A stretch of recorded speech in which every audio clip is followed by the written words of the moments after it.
estamos de volta, né, ao vivo para todo o Brasil. Graças a Deus, o programa Brasil Cristão e além das fronteiras do Brasil também nós chegamos. Eu quero voltar esse bloco agradecendo aqui, Fernando, novos sócios que estão chegando para fazer parte da nossa família aqui na Associação do Senhor Jesus.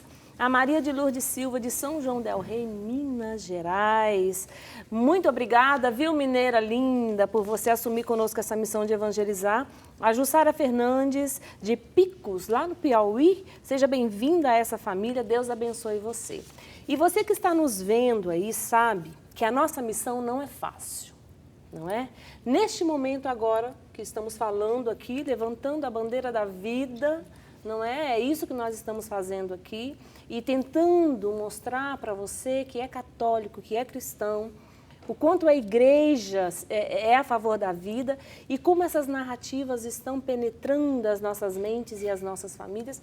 Neste momento existem muitas pessoas que estão apontando para nós, né, com raiva, criticando, não entendendo. Então é uma missão difícil. É uma missão difícil. Anunciar o evangelho sempre foi difícil. É assim desde o começo. Mas nós acreditamos no que falamos aqui. Nós não estamos falando algo que nós não acreditamos. E se você acredita conosco, se você acredita no Evangelho, na igreja, naquilo que nós anunciamos, vem fazer parte da nossa família. Nós estamos precisando, né, de mais operários aqui, pessoas que se juntem a nós para evangelizar, né, Fernando? Exatamente. Eu gosto sempre de repetir aqui, a gente recebe sempre muito carinho das pessoas, de modo especial, a gente, como apresentadores do Brasil Cristão, o carinho em relação ao que nós anunciamos no Brasil Cristão. E manifestam testemunhos, né, de como estão crescendo. O nosso coração fica muito feliz. Nós gostaríamos também que essa gratidão pudesse se manifestar em atos de generosidade. Nós precisamos continuar, nós não podemos parar, né? Acho que são raros os programas que estão falando da maneira que nós estamos falando aqui hoje. E você percebe isso, você reconhece isso. Por isso nós queremos pedir que você se torne hoje sócio, que você venha pertencer à Associação do Senhor Jesus e nos ajudar, né? Nós estamos, na nossa campanha, nós precisamos fechar 100%. É imperioso, nós precisamos para continuar com a nossa missão. Então, se o Espírito Santo toca o seu coração aí, responda generosamente. Ok? Muito obrigado. Vamos lá. Vamos Tem continuar. participação no WhatsApp antes da gente continuar? Tem uma mensagem? Vamos ver quem está conosco. Fernando, olá, seu xará, Fernando. Olá, século XXI, me chamo Fernando Donizete, sou de Sumaré, São Paulo, né? E gostaria de parabenizar a século XXI pelo tema, porque nenhum canal católico abordou o tema de forma esclarecida. Parabéns, vocês são 10. Obrigada, Fernando. É isso que você acabou de falar, não é? Esclarecimento, conhecimento, saber com o que estamos lidando. Mas olha, eu também quero dizer, porque eu imagino que alguns católicos estão nas redes sociais também falando, tentando apresentar a verdade sobre isso, a verdade sobre as vidas. Tá? Exato. E é o que acontece com estes. Aconteceu também comigo, né? Claro que aparece uma ou outra pessoa que discorda. Agora, por que eu quero falar um detalhe aqui? Não é só para você que ouve a discordância, né? Mas para você que discorda, né? Antes de você discordar, já vem com a mentalidade pronta para poder fazer isso, mas às vezes não é que já discorda em absoluto, né? É que ouviu uma parte e ao ouvir aquela parte, olha, mas você não está vendo isso, aquilo. Então, calma, é como a gente está fazendo aqui hoje. Nós estamos montando um quebra-cabeças. E ao montar o quebra-cabeças, se você não tem paciência para ouvir tudo, o que acontece? Você já dá a entender que nós estamos concordando com uma coisa ou outra, com algum absurdo, né? E não, é que nós estamos montando. Nós vamos chegar em outras partes, são 3 blocos, não é isso? Exato. São 3 blocos. Ainda quero apresentar um pouco aqui por que dessa narrativa, onde é que eles querem chegar com isso. Tem uma razão por fazer disso daqui. Mas para chegar lá, primeiro a gente tem que ver evidências. As evidências não estão sendo apresentadas em lugar nenhum e são evidências. Estamos falando de um laudo médico. Alguma das grandes mídias apresentou o laudo médico? Não. E por que não vai apresentar? Porque se apresentasse o laudo médico, iria contra o que eles estão narrando. Sim. Entende? Mas por que eles estão narrando isso? O motivo darei depois. Por hora precisamos ver que isso não é real, o juiz não fez isso. Você está defendendo o juiz? Não, é apenas que o juiz não fez. Se o juiz tivesse feito, né? Mas não Para fez, ver, não existe. então, inclusive a rede de televisão que fez isso nem poderia, porque passou por uma determinação do Ministério Público. Ela não poderia ter colocado no ar e fez. Então, para você ver como, olha, aqui não temos uma falácia. Você fez aquele resumo, as falácias que foram apresentadas. Então, como é que a gente vai conseguir fazer uma análise se a gente não vê nem os fatos? Então, por isso que, se você está discordando, vê uma coisa ou outra, calma, ouça no todo, veja no todo para você ter a compreensão. É isso. Certo. Vamos continuar, então, esse quebra-cabeça? Nós saímos e já chegamos lá no... Isso, nós falamos que ela foi para Recife. Citamos falamos o caso de Alagoinhas. Do histórico de Alagoinhas, tanto do hospital em si quanto do próprio doutor. E agora eu queria voltar um pouco para São Mateus, porque nós estamos falando de uma menina que dos 6 aos 10 anos sofre violência sexual, estupro. E quem faz isso com ela é um pedófilo. Esse tio é preso e, segundo o que ele fala, segundo o que ele diz... Outros familiares Sim. também cometiam isso. Exato. E aí, então, professor, como é que a gente avalia toda essa desgraça, né? E até mesmo, ou seja... o Ministério Público, com relação à guarda dessa criança, o ambiente onde ela está inserida, demonstrou ser um ambiente difícil, né? Ela pode voltar para esse ambiente, sabe? São coisas que eu queria... Então, veja, nós temos aqui um caso de uma menina dos 6 aos 10, 4 anos de violência. Pode ser só o tio? Pode, mas aí esse tio faz um vídeo. Neste vídeo, esse tio fala que outros 2 ele está citando. Né? O que deveria ser feito aqui? Investigar. E não está sendo investigado. Ou seja, não é só o tio. Se ele está falando isso, claro que ele pode estar simplesmente tentando se livrar. Não importa. Se investigasse, poderia de repente ver. E por que é importante investigar? Porque essa menina volta para o mesmo lar. Ela volta para o lar. E se neste lar tiverem outros 2, não mais o tio, e forem 3?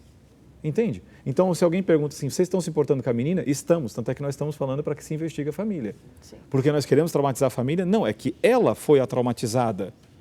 Ela passou por isso no lar. Se ela participa disso no lar, você precisa ver toda a família. Você precisa ver, porque ela não manifestou nada durante 4 anos. Agora, na gestação, que ela é levada, se acaso... já foi levado antes, então que se mostre isso, ou pelo menos assim, não estou falando mostrar em público, mas que se ajude essa situação desta menina. Porque você falou muito bem, e isso a grande mídia não fala. Este ato foi feito não apenas contra uma mulher, foi feito contra uma criança, e se chama pedofilia. Aí nós já temos outra um agravante, situação. É pedofilia, eles não querem usar esse termo pedofilia. Por que não querem usar esse termo pedofilia? O motivo é o seguinte, nós já temos no Brasil, já de alguns anos para cá, a tentativa de modificar a compreensão sobre pedofilia, Exato. que é um tema dentro de um outro tema, uma violência feita ao menino, né, e feita por um pedófilo. Eles querem desfocar e simplesmente falar do ato do aborto. Nós queremos ver todas essas situações, do aborto, do trauma da criança, síndrome pós-aborto, a pedofilia. Porque quando vai falar de pedofilia, claro que eles vão falar assim, olha, é pedofilia, realmente tem que ver isso, porque isso acontece em todos os meios. Então, nós já temos uma cultura que fica fazendo precocemente a sexualização das crianças. Né? Eu postei no Instagram lá que vai sair um filme novo naquela plataforma Netflix de crianças de 11 anos de idade. Fazendo todo lá... Dançando sensualmente. Exato, entende? Olha, isso aqui, é claro que a gente discorda disso, é óbvio, sempre, inclusive nas formações, sempre disse, olha, que são crianças, devem ser tratadas como crianças e não deve ser apresentado esse tipo de coisa para as crianças. Né? Existem literaturas, professor, o senhor já falou isso aqui, abordando a questão como amor intergeracional. Exato, eles falam que é amor entre gerações. Sim. Então não existe, eles querem descaracterizar. Olha, vou citar um dado que você pode pesquisar na internet, né? Porque quando se fala disso, é bom a gente citar alguma coisa.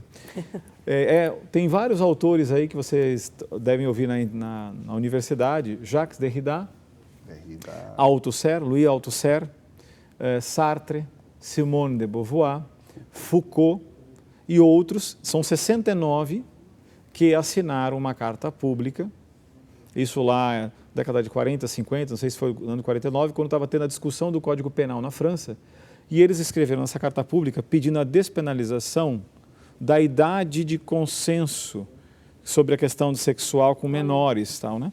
A Simone de Beauvoir perdeu a licença de dar aula perene, porque ficou provado que ela aliciava, conduzia, seduzia as crianças para poder levar, crianças não criancinha, mas um pouco mais jovem, levar para o seu amante, que era Sartre.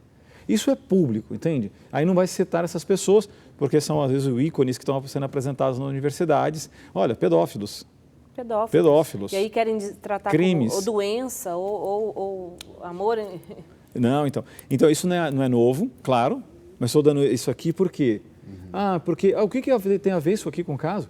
Tudo a ver. O movimento abortista tem certas raízes de pensamento e quando você vê, inclusive, o que essas pessoas consomem de seus ícones, suas ideias, e não mencionam esses detalhes aqui também. Estão ocultando a pedofilia, que é um crime neste fato.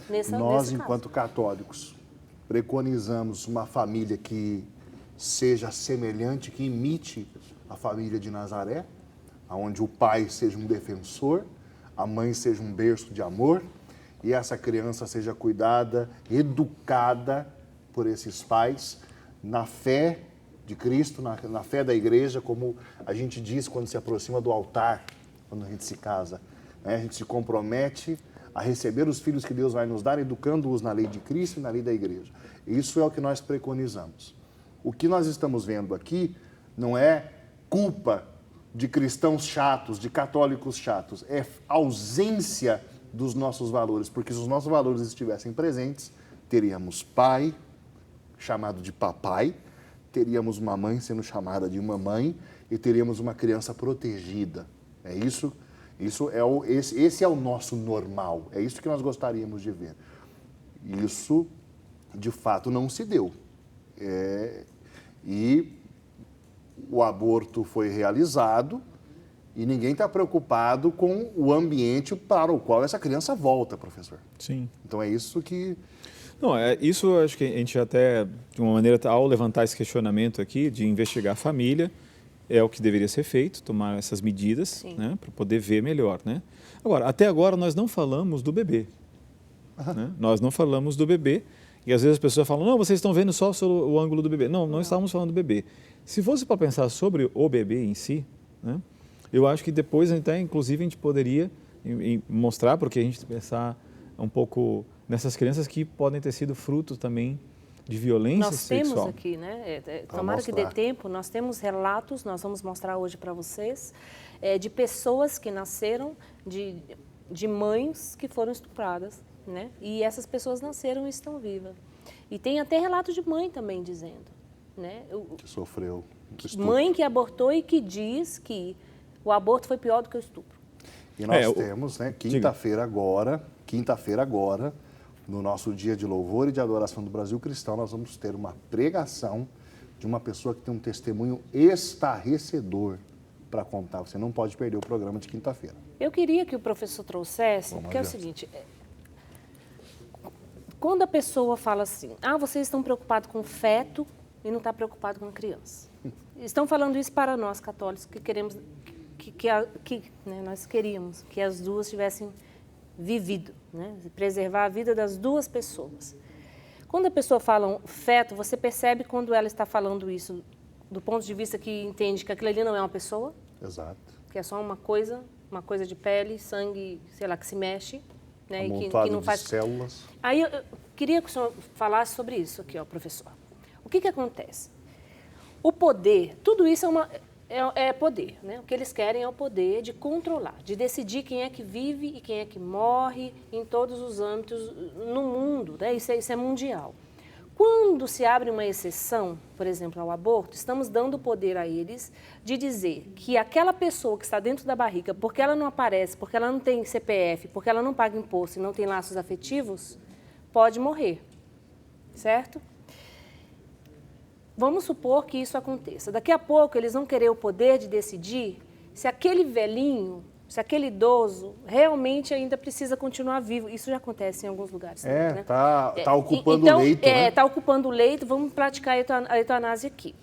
Daqui a pouco, mas as doenças que nascem com doenças mentais, as crianças que nascem com doença mental, para quê?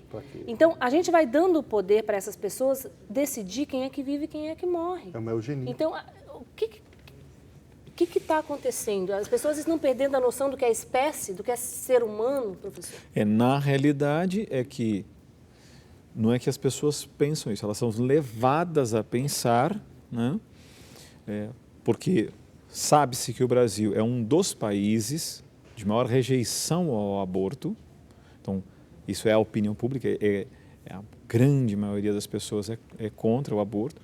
E por essa razão, por estes grupos que querem trazer a chamada agenda internacional de uma modificação social, chamada cultura, mudança de cultural, da morte, porque querem emplacar essas ideias que são contra a própria civilização, contra o próprio homem. Né? Professor, entra já na estratégia para a implantação do aborto, que pega essa pergunta e já pode avançar. Por isso, então, existe esta agenda internacional que, é claro, é desconhecida de quem está, às vezes, ouvindo pela primeira vez. Você citou um documento, eu citei um segundo documento, para a pessoa começar a entender que não esse pessoal não vê como uma criança que passa por uma situação traumática, uma família. Eles veem um caso, eles isolam, pega um caso emblemático, que foi como o caso de Alagoinhas, um caso emblemático a serviço de um objetivo de suas ideologias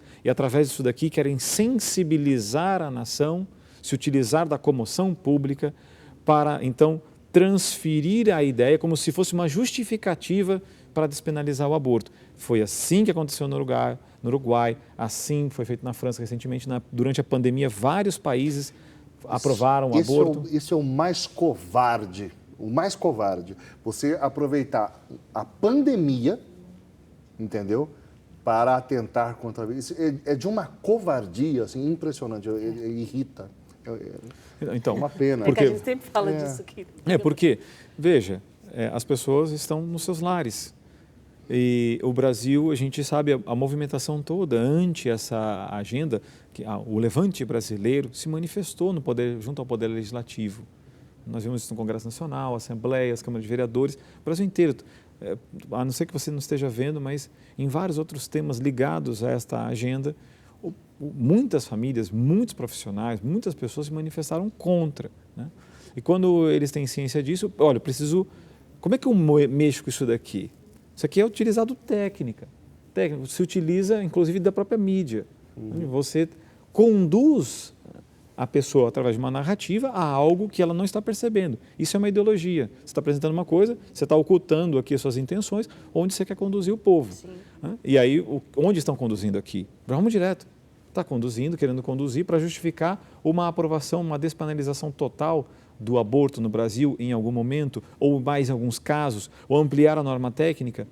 Estratégias assim que foram colocadas em vários países e documentadas, escritos, não só análises dessas situações, mas escritos também por esses que são favoráveis a essa agenda, que escrevem, que contam seus feitos, vão narrando isso. Então, nós temos muita literatura que apresenta essa estratégia. Existe um desejo, então, professor, de mexer com a opinião pública. Total, esse é o objetivo. E aí você pega, sobretudo, instrumentaliza a dor de uma menina. Perfeito, é isso mesmo. Instrumentaliza a dor de uma criança que sofreu por 4 anos. Esconde o feto, oculta o bebê, a criança que está na barriga. Torna o bebê invisível, instrumentaliza essa dor para avançar uma agenda. Sim. Olha, um detalhe aqui que eu estava me esquecendo aqui é que numa investigação, eu não sei o que aconteceu, pelo menos aqui, é o único momento que eu posso dizer assim que eu não tenho esse elemento, eu não sei o que aconteceu com o bebê, não sei se eles descartaram, não acredito que devem ter enterrado, e se não tem, não dá para poder fazer, inclusive, um exame, não só para poder saber quem foi gerado por este ou por aquele. que seria o pai. Já que possivelmente é mais de um pedófilo, Sim. quem é o pai? Para poder saber isso. Inclusive da própria violência. Então, isso aí já estamos vendo, estão querendo se utilizar disso como se não tivessem provas para liberar talvez o pedófilo. Claro, mas é que ele mesmo já confessou. Bom, ele pode alegar que estava coagido. Né? Olha que preocupante uma situação como essa. Então, veja, aqui nós não estamos colocando a razão a serviço de pensar como as coisas deveriam ser. E outra coisa, professor, a narrativa agora é que pedofilia é doença, né? Sim, então, transferir isso para mudar. Eu sou doente. A gente percebe que eu não sou um existe. criminoso, eu sou doente. Se você que está nos assistindo agora, olhar para esses fatos como nós estamos falando, o professor acabou de falar, a gente já falou isso no outro bloco, com a razão, inteligência, você vai perceber que eles não estão preocupados com a vida de ninguém. É um caso para utilizar um case. Eles estão preocupados em fazer acontecer a agenda.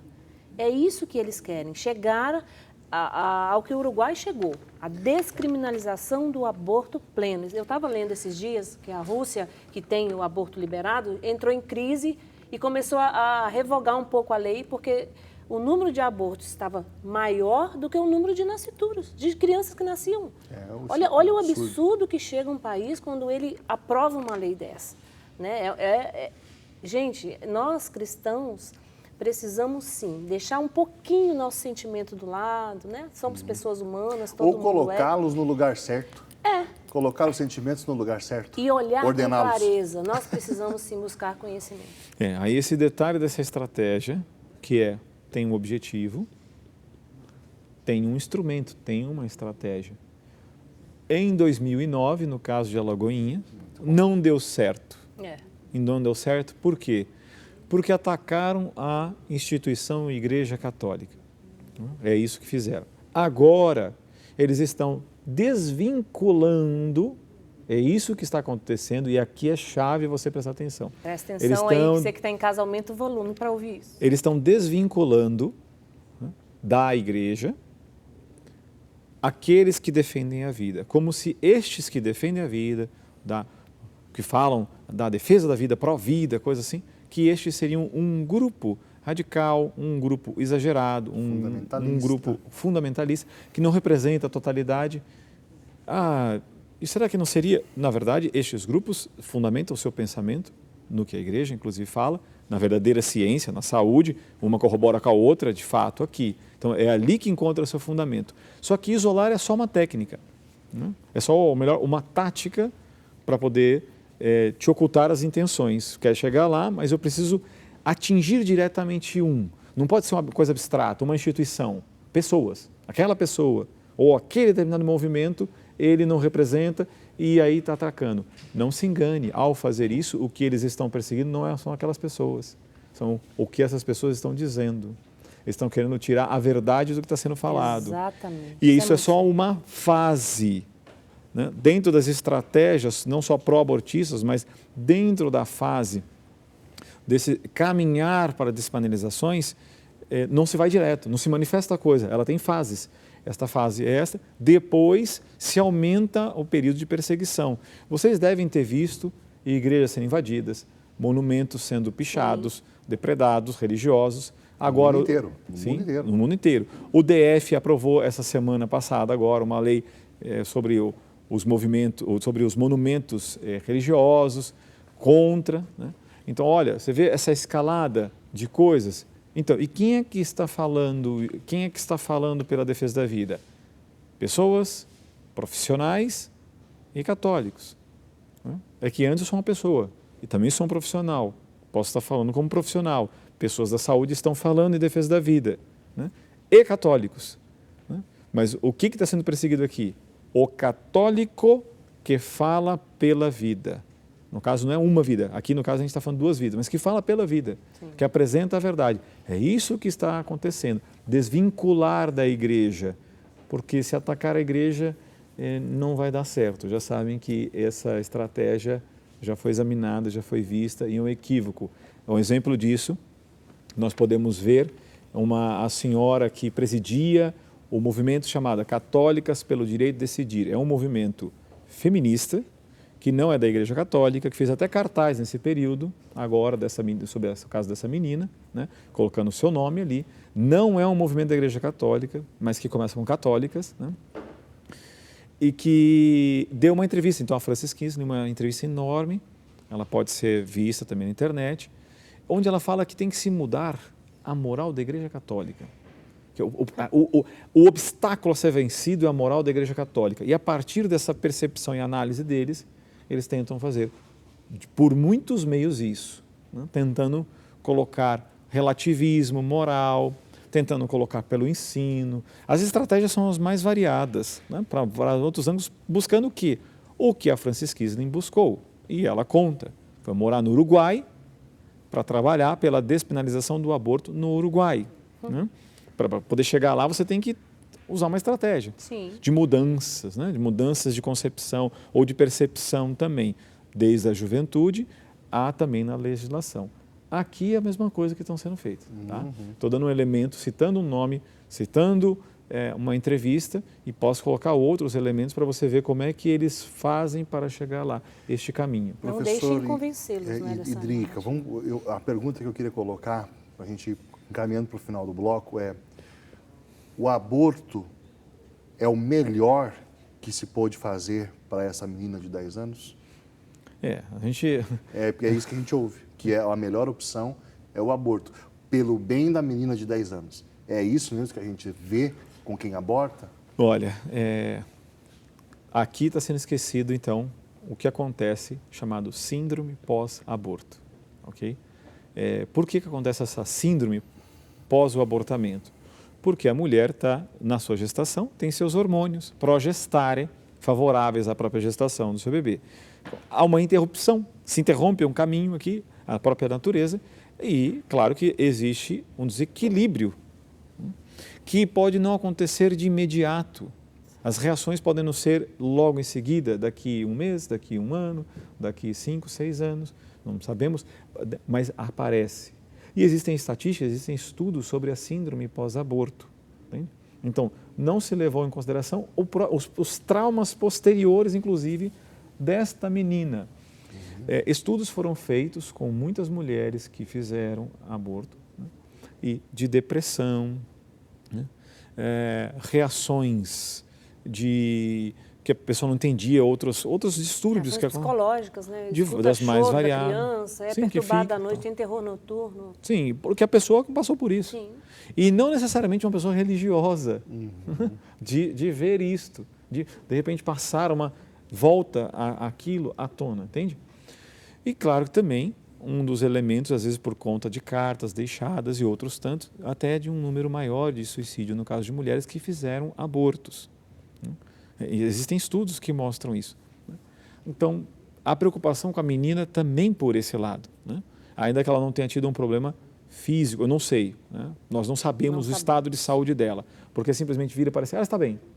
Não sei, eu não sei. Eu espero que esteja bem fisicamente, mas existem outros problemas. E a igreja se aproximou. Por que vocês não vão lá ajudar ela? Bom, por que você não pesquisa antes de falar isso? Porque nós falamos aqui no primeiro bloco todo o esforço de uma equipe multidisciplinar, todo de fato um aparato que estava disponível para cuidar dessa menina de 10 anos. Porque cuidados a gente tem que questionar, né? Porque são 4 anos de abusos. Não sei se ela estava tendo esses cuidados antes. A igreja até mesmo cuidados psicológicos, né? Olha, também quer cuidar desse bebê. Queria cuidar desse bebê. E corre também um detalhe aqui, quase despercebido também por nós, é o seguinte: o grupo de médicos do hospital em São Mateus, que fez a avaliação, que viu que ela estava bem, que corria bem, o bebê estava bem, não tinha risco de vida, tá? A idade gestacional era alta, são médicos, ok? Foram religiosos que fizeram a avaliação, foram médicos. E no outro também que se negou. O que também já está se pensando já no Brasil há algum tempo também, que é retirar do médico a objeção de consciência. Né? O médico falou, não, eu não quero fazer por as suas razões, mas é como ele não pudesse objetar, ele não pudesse falar assim, não, eu não quero fazer. seja, por que vai tirar a liberdade de objeção de consciência do médico? Que absurdo. E isso já foi tratado em vários momentos, em temas, na última década, nas 2 décadas agora também, que o médico não poderia fazer isso. Na Itália isso foi retirado. Já faz algum tempo foi retirado. O médico não pode se negar, ele tem que assinar um documento que ele não pode se negar. Se acaso um médico fizesse, procura um segundo, procura um terceiro. Inclusive, eu vou postar hoje no Instagram, deixei de propósito, coloquei vários vídeos sobre o caso, questões de aborto. Vou colocar hoje de um médico no Piauí que foi chamado a uma entrevista, colocaram uma feminista que ela mesma coloca, que ela preside a entidade, tal, e esse médico começa a ser inquirido ali, né? Sobre por que ele não fez. E ao ser inquirido, o que é interessante, o médico revela tudo o que acontece com os médicos. E ele mesmo chega e fala assim, olha, mas o que quer que faça? Eu já dou meu celular, entra pelos fundos, fazemos isso, fazemos aquilo, quer que eu obrigue a fazer? Né? E ele até fala assim, e olha, no caso, ele fala isso, é um médico, acho que era o chefe, tal, ele fala, se o caso um médico objetar, porque ele pode objetar, ele fala assim, aí chamamos um segundo, se acaso se objetar, chamamos um terceiro, se acaso objetar, a gente contrata um de fora. O médico acaba contando isso. Então, eles também pretendem retirar a própria objeção de consciência. Ou seja, a pessoa, por qualquer motivo, e não um motivo simplesmente religioso, eu não quero fazer esse procedimento. Eu não quero fazer esse procedimento, ele não poderia fazer isto. Olha só. Ele teria que fazer. Seria obrigado. Contrário ao juramento de Hipócrates, que ele não pode dar substância, ele não pode fazer mal, ele não pode fazer um mal contra uma vida e tal, que o médico jura. Ele não jurou diante de um padre na igreja, nem nada, é um médico. É o juramento de Hipócrates que eles levantam a mão, né? Lembrando, quem não sabe, eu sou casado com uma pessoa da área da saúde, então a gente conhece do que nós estamos falando aqui. Bem mesmo. Vamos ver participações né, antes de nós irmos para o último bloco. Então vamos ver quem está conosco. Benê. Benê, boa tarde. Estou acompanhando o programa Brasil Cristão e o tema, como sempre, muito bom. É de grande importância para que todos entendam tudo sobre os fatos que está acontecendo no nosso país em relação ao aborto. É verdade, Benê. Marcos, o pano de fundo para tudo isso é fazer com que as mães não amem a maternidade. Destruindo a maternidade, já não existirá família. É a concretização do que Engels e Marx planejaram no livro A Origem da Família, da Propriedade Privada e do Estado. Vamos fazer um intervalo e a gente volta daqui a pouco.